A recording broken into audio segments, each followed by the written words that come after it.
Hello and welcome to Ankit Chaudhary education. And आज की class में गाइस डिस्कस करने वाले हैं पास्ट ईयर के question from the chapter electricity class 10th physics.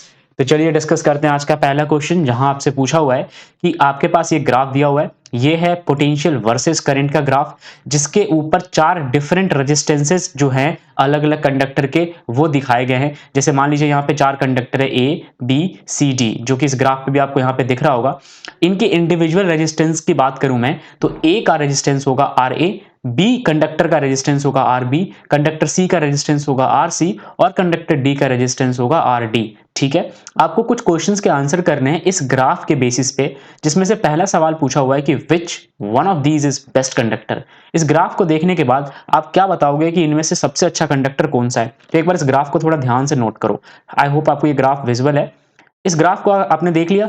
यहां पे समझो इस बात को कि जब हम करंट वर्सेस पोटेंशियल में कंडक्टर्स को प्लॉट करते हैं तो वो कंडक्टर्स हमें क्या शो करते हैं। इस ग्राफ पे ये कंडक्टर हमें शो करते हैं रेजिस्टेंसेस। यस, जिसका स्लोप जितना ज्यादा उसका रेजिस्टेंस उतना ही ज्यादा। इस केस में सबसे ज्यादा स्लोप किसका है, ए वाले का, राइट, क्योंकि सबसे ज्यादा बेंड ए है वो। ओके, तो ए का स्लोप ज्यादा तो अगेन ए का रेजिस्टेंस ज्यादा होगा। ठीक है, ये बात आपको समझ आ गई। अब अगर ए का रेजिस्टेंस ज्यादा है तो जाहिर सी बात है ए एक अच्छा कंडक्टर नहीं होने वाला। तो अच्छा कंडक्टर कौन होगा, ऑब्वियसली अच्छा कंडक्टर होगा हमारा डी। तो इसका आंसर यही है। अगर आप यहाँ पे ढूंढने की कोशिश करोगे तो आपको यहाँ पे दिखेगा कि रेजिस्टेंस सबसे ज्यादा है ए का, फिर है बी का, फिर है सी का और फिर है डी का।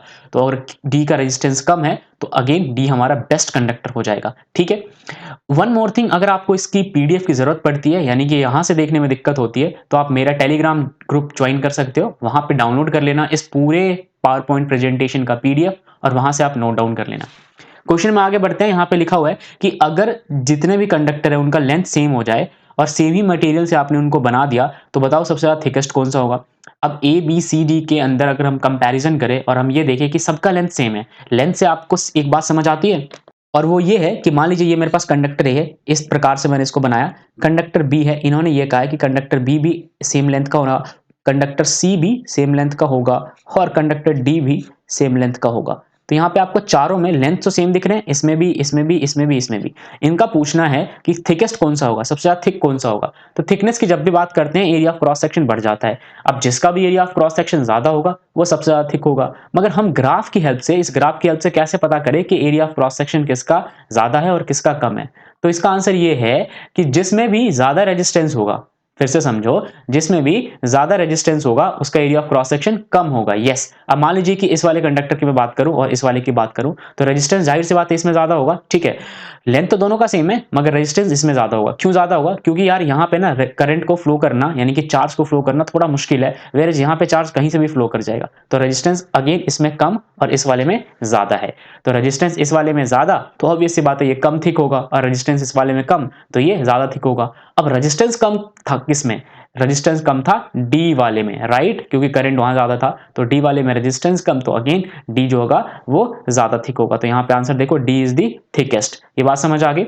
चलिए आगे बढ़ते हैं। क्वेश्चन के तीसरे हिस्से में बोला हुआ है कि if all the conductor are of same thickness, यानी कि इस वक्त थिकनेस सबकी ज्यादा हो गई और मटेरियल सेम ही है, तो बताओ लॉन्गेस्ट कौन सा होगा। तो ये आंसर बिल्कुल अपोजिट है, यानी कि इस केस में डी आंसर निकल के आ रहा था, क्योंकि डी जो था वो अच्छा एक कंडक्टर भी था, उसका रेजिस्टेंस कम था, इसलिए थिकनेस उसकी ज्यादा थी।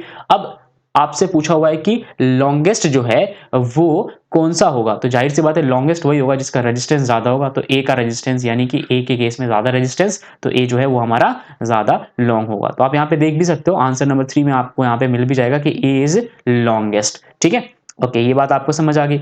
आगे बढ़ते हैं।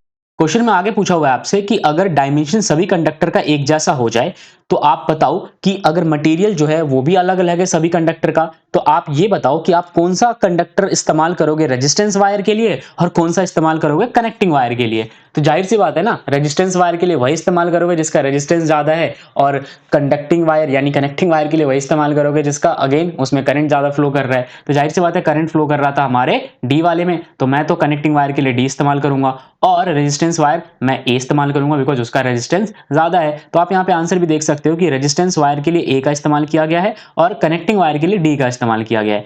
आगे बढ़ते हैं। यहां बोला हुआ है कि which one of the following relation is true for these conductor. तो ये जो रिलेशन दिया हुआ है ना चार, इनमें से कौन सा सही है इस ग्राफ को देख के। तो मेरे को आंसर पता है और इसका आंसर ये होने वाला है कि अगर इन चारों को देखेगा तो ऑप्शन ए जो है वो करेक्ट है। क्यों करेक्ट है? क्योंकि ये चीज मैंने आपको पहले ही सिखाई। ए का रेजिस्टेंस ज्यादा है, बी का उससे थोड़ा कम, सी का उससे थोड़ा और कम और डी का सबसे कम। तो अमंग ऑल फोर आपको यही वाला ऑप्शन जो है वो करेक्ट दिखेगा, इसलिए हमारा ऑप्शन ए सही है। और यहाँ पे आंसर भी आप देख सकते हो, ऑप्शन ए इज करेक्ट। मैं नेक्स्ट टाइम से कोशिश करूंगा ये जो पावर पॉइंट प्रेजेंटेशन है काफी अच्छी बनाऊं, इंटरेक्टिव बनाऊं, तो अब तक के लिए आप एडजस्ट कर लो।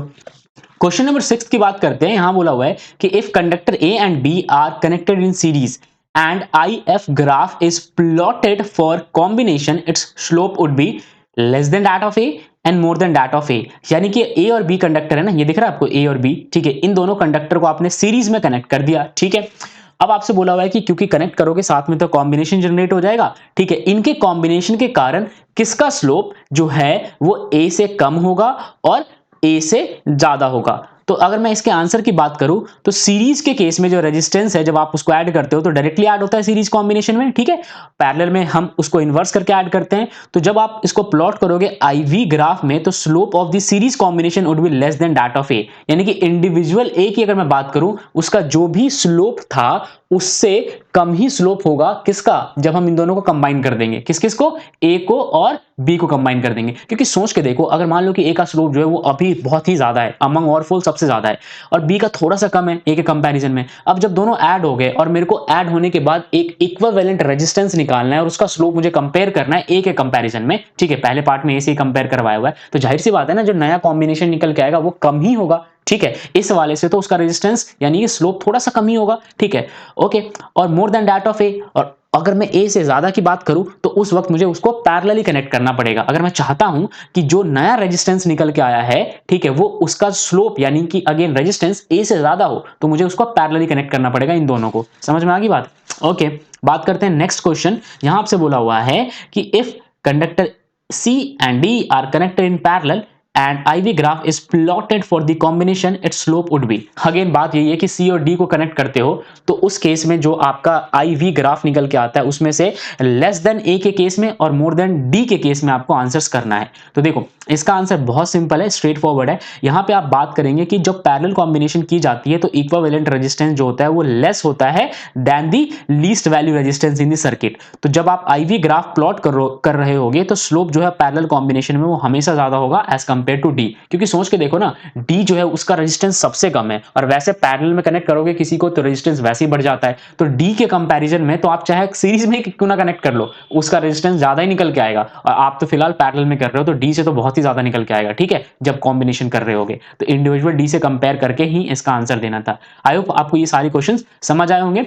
बढ़ते हैं अगले क्वेश्चन की ओर। यहां बोला हुआ है कि in an experiment to study the relation between potential difference across a resistor and the current through it, एक स्टूडेंट है उसने फॉलोइंग ऑब्जर्वेशन को रिकॉर्ड किया और आपको ये चीज दिख रहा होगा, एक बार मैं आपको अच्छे से दिखा देता हूं ये चीज। Fine, okay fine. तो ये ऑब्जर्वेशन है बच्चों का।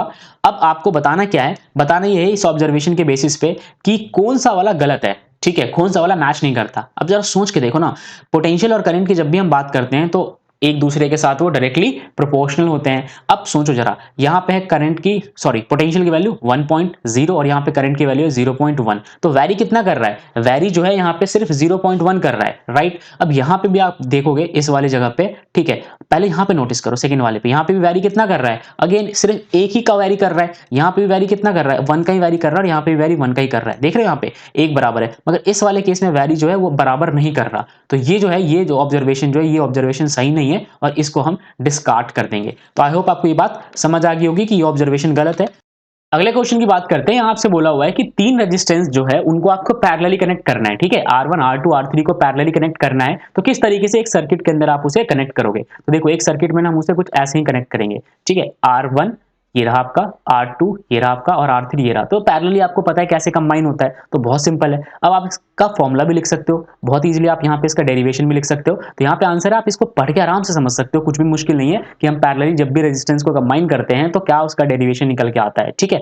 अब क्वेश्चन के अगले हिस्से में बोला हुआ है कि एमीटर और वोल्टामीटर को कैसे कनेक्ट करोगे। तो ये बात तो सबको पता है कि एमीटर जो होता है वो कहाँ कनेक्ट होता है? वो कनेक्ट होता है सीरीज में। तो ये एमीटर है, ये कहाँ कनेक्ट होगा? ये सीरीज में कनेक्ट होगा। और ये आपका वोल्टामीटर है, ये पैरेलली कनेक्ट है, ठीक है, ये कहाँ कनेक्ट है? पैरेलली। तो इस क्वेश्चन के इन ही हिस्सों में यही चीजें पूछी हुई थी, राइट। अच्छा, अब हम बढ़ते हैं अगले स्लाइड की ओर, जहां पे मेरा साथ खत्म और यहाँ पे दिए गए क्वेश्चंस को आपको खुद सॉल्व करके लाना है। और मैं उम्मीद करता हूं आप इन सभी सवालों का प्रॉपर आंसर कमेंट बॉक्स में करोगे। मिलते हैं अगली वीडियो में। जय हिंद।